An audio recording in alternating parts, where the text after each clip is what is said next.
you spell their name? Okay, well there's three kinds of people that know American Sign Language, okay? The first one are people who are fluent. They go at it very easily, like me, a CODA. There's other people who know how to finger spell their name. And then you have the third type, people who are really good at charades. Two types, first word, no, but both my parents are deaf, so I'm a CODA, means a child of deaf adults. And my dad had a saying growing up that being deaf doesn't make you dumb, but it sure makes people around you dumb. Yeah. For example, I'm an only child, so I'm the one that answered the phone growing up, so I would get calls like, "Hi, this is AT&T. We'd like to give you a great deal on long distance service. Is your father there?" "Oh, no, he's deaf." "Oh, okay, I'll try again later."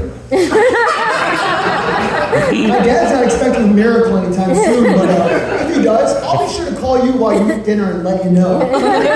Or we're on a road trip one time, and we stopped to get some food. We're sitting there, and I'm talking to my parents, and the waitress comes up and says, "Hey, y'all, what do you want to drink?" "Oh, I'm so sorry." Rips the menus out of my parents' hands and zooms to the back. My parents and I look at each other. What just happened? Then all of a sudden she comes out of the back looking as proud as can be, like she solved cancer with a chicken fried steak, and says, "Here you go, enhance my parents' menus in Braille." For all of you that didn't laugh, Braille is for blind people. When I was about 10, we went to Target and we're checking out. My mom asked the cashier what time it was. Without looking up, he said, "Oh, it's 2:45. Mom taps him and said, "I'm so sorry, I'm deaf." And he said, oh, I'm sorry, it's 2:45. All those people meant well. They were trying their best. They were trying to be accessible, albeit in a horrible way. But I did have someone come up to me after your show and say, "You know, you're funny, but you need to stop using the term deaf culture. It's not a real culture." What? Rude. What are you talking about? "Oh, well, culture is a country. It has traditions and cuisines." What are you talking about? Deaf people have cuisines? Who do you think invented finger foods? Yeah. So for anybody that's familiar with sign language, you'll notice that my signing is probably not as clear as those ASL interpreters you see on TV. Okay? That's normal. The ASL interpreters are like the six-pack abs of sign language. It takes a lot of work to get to that point, and I am way too lazy to do it. But no, ASL interpreters are the best. They're amazing. They're like Morgan Freeman narrating a nature documentary. It's beautiful, it's smooth, it's like velvet for your eyes and ears. Me? I'm more like Gilbert Gottfried narrating a hemorrhoid commercial. Sloppy, but boy, they're gonna remember what you just said. Yeah. So I got in a lot of trouble growing up. Okay? Just like you guys, I tried to sneak one over my parents any chance I got. I just had to do it in different ways. For example, when I was about 7, I wanted to catch Santa in the act. So I put laxatives in Santa's milk. Boy, was my dad angry. But the best part was he could only yell at me every 5 minutes. "Do you know how much trouble you're in, son? Do you know? Hold that thought." When I was in high school, I really wanted to go to a party, so I tried to go and my parents wouldn't let me. So I waited till they went to bed, and then I snuck out. Had a great time at the party, came home about midnight, 1 o'clock in the morning. The whole house was dark. I was like, yes, I got away with it. And if my cell phone went off, my parents never would have known. The whole house was dark. I was like, I got away with it, yes. Then all of a sudden, one light turned on. And my mom starts yelling at me. "Do you know how late it is? You had me worried sick. Don't talk back to me. I'll get the duct tape and the mittens." Finally, I had enough. I just said, "I'm done. I don't want to hear your lecture anymore. Shut up." And just turned up the light and I didn't listen to her anymore. So my mom loves that joke. So much so, probably because I'm still grounded to this day for doing that. But she asked me to tell it at her 60th birthday party. Whole room of hearing people, deaf people, CODAs, everybody's laughing except one woman sitting right in the front. After the show, she comes up to me and says, "You think you're funny about that, but my kids do that to me all the time." And starts lecturing me about, respecting your elders or something like that. I don't know, I really wasn't paying attention. Finally, I just said, "You know what? You too." She said, "What?" Turn off the light and didn't listen to her. But one of the worst times I ever got in trouble was parent-teacher conferences at school. Teacher calls me up to her desk and says, "The ASL interpreter had to cancel last minute. We can't get a new one in time. How do I best communicate with your mom?" It's like, easy, just write everything down.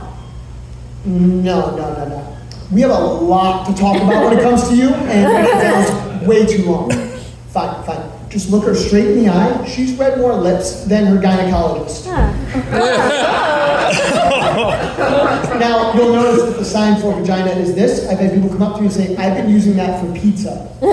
There's a lot of signs that are very similar to one another, like that, and you have hungry, and you have horny. So please be careful when you're signing to a deaf person that you're hungry for pizza, because you may accidentally tell them that you're horny for pussy. Now, everybody's a lot familiar with, quotes like thank you, F you, very common. You also have shy and whore. Why are two words that mean such different things so similar? You go on a date with a deaf woman and you may accidentally insult her, so be careful. But even the most popular word in sign language, I love you, has a dark side. BS. Imagine being a deaf person at a heavy metal concert and you see everybody around you just going, and you're like, yeah, $17 for a beer? That is BS. That one kind of sets in. So, how many of you guys have been embarrassed by your parents growing up? I feel like everybody has. So, when I was in high school, I had texting before all you guys did. So when my... Anyway, I'm going to communicate with my parents. Call me, beat me if you want to reach me, but my parents will always got me. So my grandma texted me when one of my relatives passed away and said, so sorry to hear about your uncle, LOL.